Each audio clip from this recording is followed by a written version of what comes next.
welcome back to Jukebox. I am producer Eamon Khan here with Duke McKenzie, MBE. If you haven't already, please hit the like button and subscribe to Jukebox, as well as hitting the bell button and setting the notifications to all so you can get the notifications of every Duke McKenzie video on the channel as soon as it arrives. Duke, we're going straight into the topic of conversation. We have two big fights over the weekend, Jake Paul and Andrew Tate in different fights. You just caught the Andrew Tate fight against Chase DeMoor. What did you think?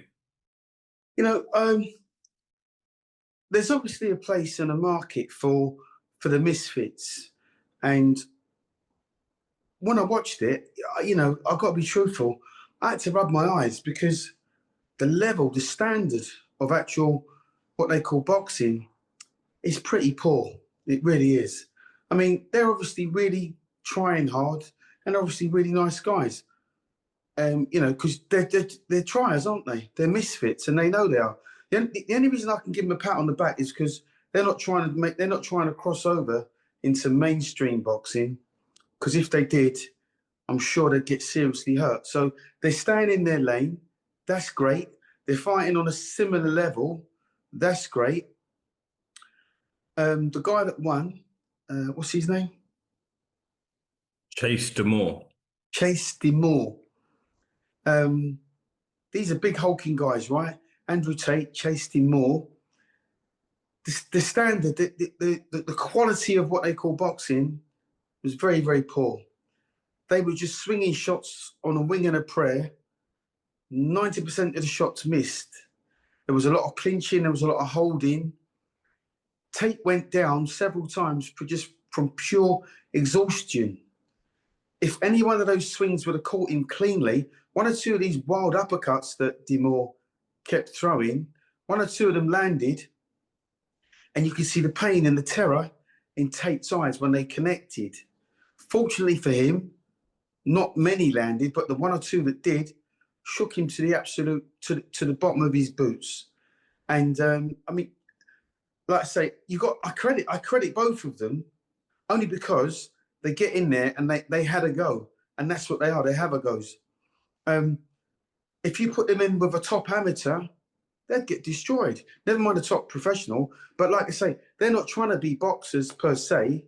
This is a misfits merry-go-round, and they've got on it. They've had their fight. It was a 6-round fight, which DeMoor won 4 rounds to 2, and it was really scrappy. I can't really say anymore on the actual fight. It was very scrappy, and but that's where they belong. Like I say, it's got its marketplace. If Tate or DeMoor or Jake Paul, for that matter, walked into your gym, Jukebox gym, tomorrow, and they said, Duke, can you help me work on a few things? What would you get them working on? What do you think they need to do to better their craft? Well, first they'd have to pay me an excruciating and a sickening amount of money, because it would take a lot of my time and a lot of my patience to train these guys. Now, they don't know a right hook from a meat hook. They don't know a jab, from a proper boxing jab to a jab in the arm with an injection. They haven't learnt the basic fundamentals. Nobody's taught them to keep their hands up and their chin down. Nobody's taught them how to jab properly. Like I say, these guys were just swinging shots on a wing and a prayer, and it was quite painful to watch. I don't know who coaches these guys. I don't know. Maybe they're MMA. Maybe they're kickboxers. Maybe they're professionals in their chosen field, but they're not being trained by boxing coaches. That's clear. What I would do, you'd have to strip them down and start from square one. And I mean, I've got a lot of guys in my gym, and a lot of these guys probably would do better if they entered this misfits competition. I'd have guys from my gym calling themselves world champion, because at the end of the 6 rounds, DeMoor was crowned and still heavyweight world misfits champion. Well, if that's the level of opposition, I might even head a few of my guys into that, see if they can't nick a few quid. They're not going to get hurt. It's What surprises me about all of these crossover organizations that want to, you've got footballers that want to be boxers, you've got MMA that want to be boxers, you got boxers that want to be boxers, you've got table tennis, you've got cricketers, you've got name any sport you want, rugby. You've got a lot of these guys that actually want to do boxing. Boxing's a very elite sport. I'm not just saying it because I've reached the top, you understand. I'm just saying it's an elitist sport and everybody wants to do it. Many are called, few are chosen. So I'm just hoping that we're not looking at a potential casualty later on, because one of these guys is going to get whacked out, and it's going to be sickening. It's going to be a sickening end result. I hope I'm wrong. I really do. I don't want to see anybody get hurt seriously, but they're so raw and game. By that same token, there's a market for this misfits because a lot of people are doing it. It creates huge interest. So if you've got an interest in anything, that means there's going to be money involved. So somebody's getting well paid. But I don't know that the money's enough. Let me throw this at you and play devil's advocate slightly. If you get two fighters of a certain level, they don't really know how to throw in a boxing context. Could you say that they won't really hurt each other, so you can put them in those fights because they don't really know what they're doing? Oh no, the complete opposite. Because they don't know what they're doing, like I say, they're just swinging shots. These guys, DeMoor and Andrew Tate, these are big guys, big hulking guys. They're heavyweights in this misfits square circle in the boxing ring. And they're swinging shots, like I say, they're like rocket launchers, but they're coming from Timbuktu. They've missed Tahiti and Russia and every country in between. They've gone all around the houses, and half an hour later, these shots are landing. And it was painful to watch. It really was. I wish Andrew Tate would call me up. I really wish he would. I'd love to get paid by one of these guys, because there's like I say, there's a market for it, and there's an appetite for it, and they could do with a decent coach. Let's transition over to, I know you've had your say across the channels regarding the Jake Paul fight, but if you were to put Andrew Tate and Jake Paul in the ring, who would you back to win? Jake Paul. At least he's got some kind of a notion as to what a jab is and a cross is. The other guy, Tate, he's 40 years of age, and I listened to his interview after the fight, and he didn't make any excuses. That's to be admired. He knows he's pretty poor, and he knows he's quite raw. But what he did do was give his all, and I take my hat off to him for that. But like I say, at least Jake Paul's got half an idea as to, training like a boxer. I mean, Jake Paul said all kinds of things before his fight about AJ. And when I reflect back now, apparently he had a colleague in his gym as one of his sparring.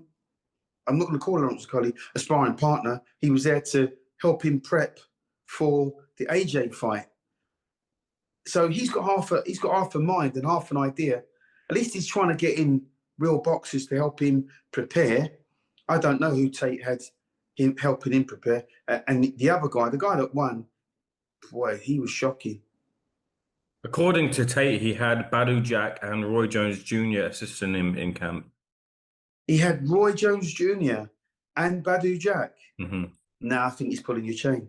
I can't see that for 1 minute. I mean, you're talking about one guy still active, Badu Jack, and Roy Jones is one of the greatest fighters that's ever lived. And he showed no signs of what they might have tried to instill in him. He showed no signs of that whatsoever. I mean, every time both of them threw a shot, their chin was up in the air and they were throwing shots wildly. It was just the first one to connect. And like I say, 90% of the punches missed, fortunately for both of them. I was wincing at one point. I actually had my eyes shut. Well, I thought I was going a bit crazy. But I was wincing at one point because the shots, they were just whistling by, just about missing them.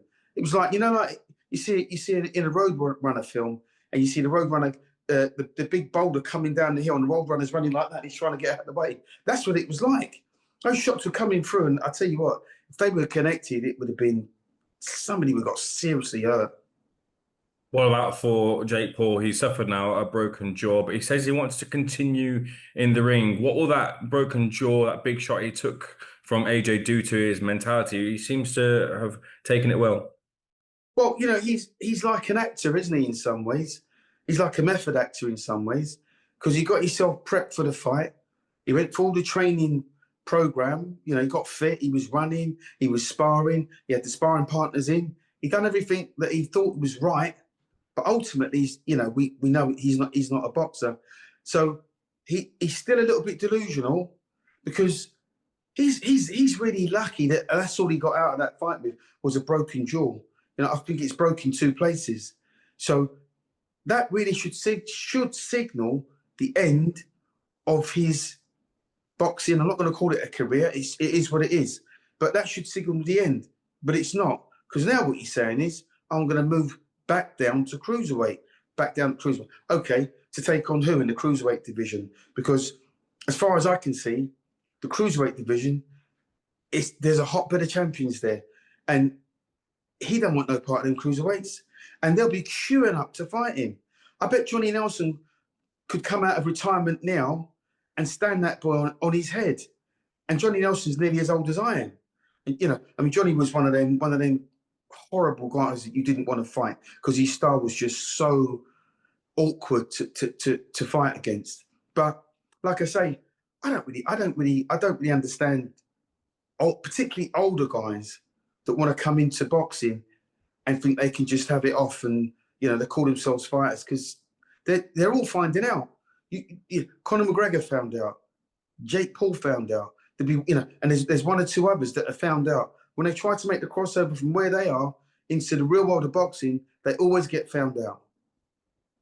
Lastly, Tyson Fury next for Anthony Joshua. We believe he's going to have an interim fight in between against Rico Verhoeven from the kickboxing world and then go straight into that Tyson Fury fight. But before we'll finally see it, I think we'll get that fight because all the talk now, it's all about Joshua and the momentum he has. Ngannou chinned him. Jake Paul chinned him. I know that these guys aren't, top grade boxers. They're not, but like I say, with Joshua, it was only really about one thing. The one fundamental thing that was missing with him was his confidence. Once you start knocking guys out again, you get that self-belief back, your confidence comes back. So he doesn't want to be in boxing for much longer. Tyson Fury certainly can't be in boxing for much longer. The fight is way overdue, but when it does happen, and it looks like finally it's going to happen, because they're not two of the best boxers in the world that we're talking about.